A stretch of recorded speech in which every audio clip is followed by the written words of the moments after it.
ಕಾಂಗ್ರೆಸ್ ಪಕ್ಷದ ಅಧ್ಯಕ್ಷರಾದ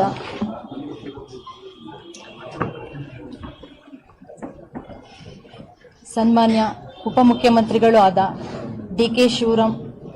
ಶಿವಕುಮಾರ್ ಸಾಹೇಬರಿಗೆ ಹಾಗೂ ಆನೇಕಲ್ ಕ್ಷೇತ್ರದ ಶಾಸಕರಾದ ಶಿವಣ್ಣ ಅವರಿಗೆ,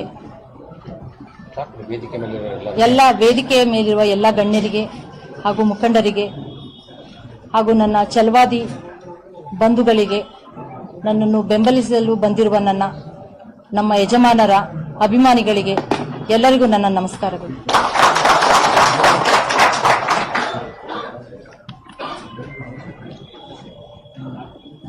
ನಮ್ಮ ಯಜಮಾನರ ಬಗ್ಗೆ ಹೇಳಬೇಕು ಅಂದ್ರೆ, ಪ್ರಥಮ ಬಾರಿಗೆ ಕನ್ನಡದಲ್ಲಿ IAS ಪರೀಕ್ಷೆಯನ್ನು ಪಾಸ್ ಮಾಡಿದ ಕರ್ನಾಟಕದ ಹೆಮ್ಮೆಯ ಪುತ್ರ ಅವರು. ಅವರ ಆಡಳಿತ ಅವಧಿಯಲ್ಲಿ ತುಂಬಾ ಜನಪರ ಕೆಲಸ ಮಾಡಿ ಜನಪ್ರಿಯ ಅಧಿಕಾರಿಯಾದವರು.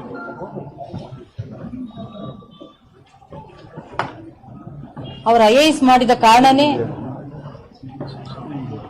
ನನ್ನ ಹಾಗೆ ಯಾರೂ ಬಡತನದಲ್ಲಿ ಮತ್ತು ಶೋಷಣೆಗೆ ಒಳಗಾಗಬಾರದು ಅಂತ ಅವರೊಬ್ಬ IAS ಅಧಿಕಾರಿಯಾಗಿ ಜನಸೇವೆ ಮಾಡಬೇಕು ಅಂತ ಬಂದವರು. ಹಾಗೆ ಅವರು ಜನಪ್ರಿಯ ಅಧಿಕಾರಿಯಾಗಿ ಕೆಲಸ ಮಾಡಿ ಎಲ್ಲರ ಅಭಿಮಾನ ಗಳಿಸಿಕೊಂಡವರು. ಇನ್ನು ಮುಂದೆ ಒಂದು ದೊಡ್ಡ ಹಂತಕ್ಕೆ ತಗೊಂಡು ಹೋಗ್ಬೇಕು ಅಂತ ರಾಜಕೀಯಕ್ಕೆ ಬಂದವರು. ಅವರಿಗಿದ್ದಿದ್ದು ಒಂದೇ ಆಸೆ, ಜನಸೇವೆ.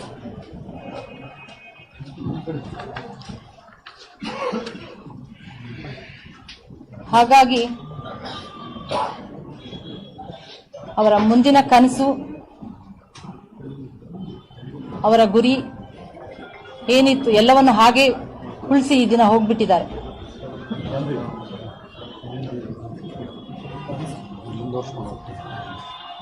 ಅದನ್ನ ನಾನು ಇನ್ನು ಮುಂದೆ ಮುಂದುವರಿಸಿಕೊಂಡು ಹೋಗ್ತೀನಿ. ಆದ್ರೆ ಅವ್ರಿಗೆ ಬಿಜೆಪಿ ಮಾಡಿದ್ದ ಅನ್ಯಾಯಕ್ಕೆ ಅವ್ರನ್ನ ದುಡಿಸ್ಕೊಂಡು ಅವ್ರನ್ನ ಬಳಸ್ಕೊಂಡ್ರೆ ಹೊರತು ಅವ್ರಿಗೆ ಯಾವ ಸ್ಥಾನಮಾನವನ್ನು ಕೊಡ್ಲಿಲ್ಲ. ಅವರನ್ನ ಒಬ್ಬ ದಲಿತ ಅಂತ ಅವರನ್ನ ಬೆಳೆಸಲಿಲ್ಲ, ಬರೀ ಬಳಸ್ಕೊಂಡ್ರು. ಹಾಗಾಗಿ ತಮ್ಮಲ್ಲಿ ಯಾವ ಕೆಲಸವನ್ನು, ಯಾವ ಸ್ಥಾನಮಾನವನ್ನು ಅವರಿಗೆ ಕೊಡದೆ ಅವಮಾನ ಮಾಡಿದ್ದ ಬಿಜೆಪಿ ಪಕ್ಷವನ್ನು ತಿರಸ್ಕರಿಸಿ ನೀವು ಈ ದಿನ ಕಾಂಗ್ರೆಸ್ ಪಕ್ಷವನ್ನು ಬೆಳೆಸಬೇಕು, ಬೆಂಬಲಿಸಬೇಕು. ಮುಂದೆ ಬರುವ ಲೋಕಸಭಾ ಚುನಾವಣೆಯಲ್ಲಿ ಕಾಂಗ್ರೆಸ್ ಪಕ್ಷವನ್ನು ಗೆಲ್ಲಿಸಬೇಕು ಎಂದು ತಮ್ಮಲ್ಲಿ ಎಲ್ಲರಲ್ಲೂ ಬೇಡಿಕೊಳ್ಳಿ.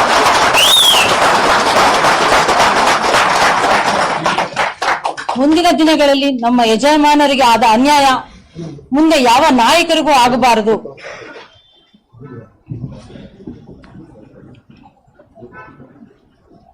ಅವರ ಆಸೆ ಕನಸುಗಳು ಏನಿತ್ತು ಅದನ್ನ ನಾನು ನೆರವೇರಿಸಿಕೊಂಡು ಹೋಗ್ಬೇಕು ಅಂತ ನನ್ನ ಬಂಧುಗಳಲ್ಲಿ ನಾನು ಕೇಳ್ಕೊಂಡೆ.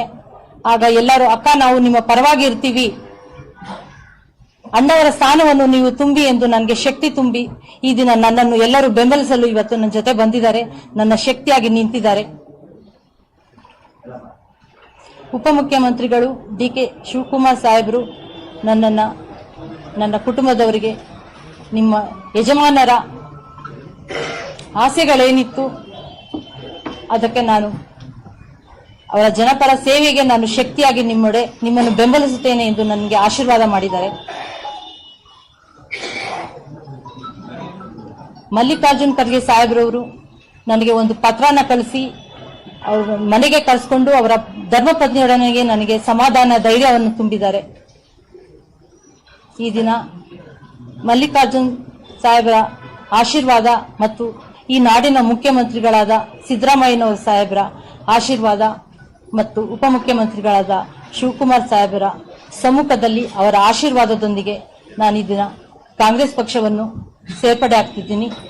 ನಿಮ್ಮಲ್ಲೆಲ್ಲರಲ್ಲೂ ನಾನು ಕೊನೆಯವಾಗಿ ಕೇಳಿಕೊಳ್ಳುವುದು, ನಮ್ಮ ಯಜಮಾನರಿಗೆ ಆದ ಅನ್ಯಾಯಕ್ಕೆ, ಬಿಜೆಪಿ ಪಕ್ಷದಿಂದ ಆದ ಅನ್ಯಾಯಕ್ಕೆ ಈ ದಿನ ಅವರ ಸಾವಿಗೆ ನೀವೆಲ್ಲರೂ ಕೊಡಬೇಕಾದ ನ್ಯಾಯನ ಕೊಡಿ. ಅವರಿಗೆ ಅವರ ಸಾವಿನಲ್ಲಿ, ಅವರ ನೋವಿನಲ್ಲಿ ಹೋಗಿರುವ ನಮ್ಮ ಯಜಮಾನರಿಗೆ ಒಂದು ನ್ಯಾಯನ ಕೊಡಿಸಿ ಕಾಂಗ್ರೆಸ್ ಪಕ್ಷ ಇವತ್ತು ನನ್ನ ಗುರುತಿಸಿ ನನ್ನ ಕೈ ಹಿಡಿತಾ ಇರೋ ನಿಮ್ಮೆಲ್ಲರ ಸೇವೆಗಾಗಿ ನಾನು ಸದಾ ಇರ್ತೀನಿ. ಅವರ ಕೊನೆಯ ಆಸೆಗಳನ್ನ ತೀರಿಸಲು ನಾನು ಅವರ ಕಾಂಗ್ರೆಸ್ ಪಕ್ಷದಲ್ಲಿ ನಾನು ಇರ್ತೀನಿ. ನಿಮ್ಗಳ ಜೊತೆ ನಾನು ಕೊನೆಯವರೆಗೂ ಇರ್ತೀನಿ. ಇನ್ನು ಮುಂದೆ ನನ್ನ ಕಾಂಗ್ರೆಸ್ ಪಕ್ಷವನ್ನು ಬೆಳೆಸಿ ಮುಂದಿನ ಲೋಕಸಭಾ ಚುನಾವಣೆಯಲ್ಲಿ ನೀವು ಉತ್ತರವನ್ನು ಕೊಡಬೇಕು. ನಮ್ಮ ಯಜಮಾನರಿಗೆ ಆದ ಅನ್ಯಾಯಕ್ಕೆ ನೀವೆಲ್ಲರೂ ಉತ್ತರವನ್ನು ಕೊಡ್ತೀರಾ ಅಂತ ನಂಬಿ ನನ್ನ ಮಾತುಗಳನ್ನ ಮುಗಿಸ್ತಾ ಇದ್ದೀನಿ. ಕೋಲಾರಿಂದ ಬಹಳ ಜನ ನಾಯಕರುಗಳೆಲ್ಲ ಬಂದಿದ್ದಾರೆ. ಮೊಹಮ್ಮದ್ ಮುಫ್ತಿ ಅವರು ಕೂಡ ಕೋಲಾರ, ಮುಸ್ತಫಾ ಅವರು ಕೂಡ ಕೋಲಾರ ಅವರು, ಬಹಳ ಜನ ದೊಡ್ಡ ಲೀಡರ್ಸ್ ಇದ್ದಾರೆ. KH ಮುನಿಯಪ್ಪನವರು ಕೂಡ ಅವರ ಮಾತುಕತೆ ಮಾಡಿ ಅವರು ಕೂಡ ಕಳಿಸ್ಕೊಟ್ಟಿದ್ದಾರೆ. ಇದಲ್ಲದೆ ರಾಷ್ಟ್ರೀಯ ಸ್ಪೋಕ್ಸ್ ಮ್ಯಾನ್ JDSಗೆ ಆಗಿದ್ದಂತಹ ತನ್ವೀರ್ ಅಹಮದ್ ಅವರು ಕೂಡ ಅವರು ಕೂಡ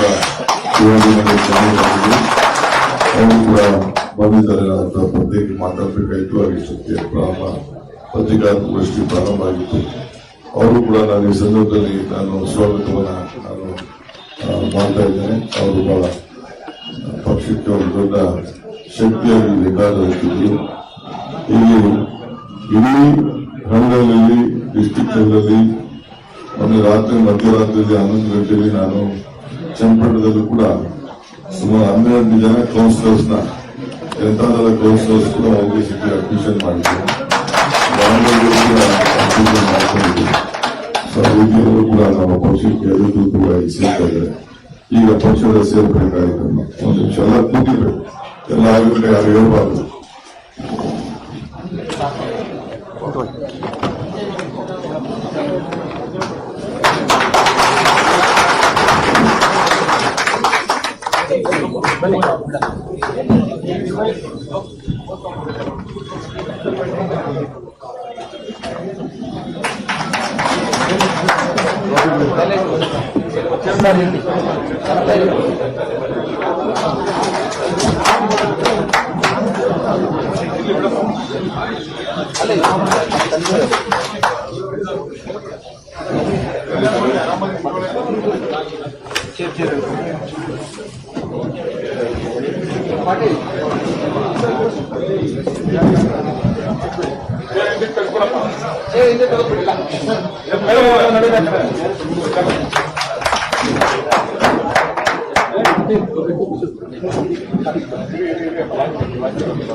ಅಧ್ಯಕ್ಷ ನೀವು ಯಾರು ಹಾಕ್ಬೇಕಲ್ಲ ಯಾವ ರೋಹಿತ್ ಶೇಖರ್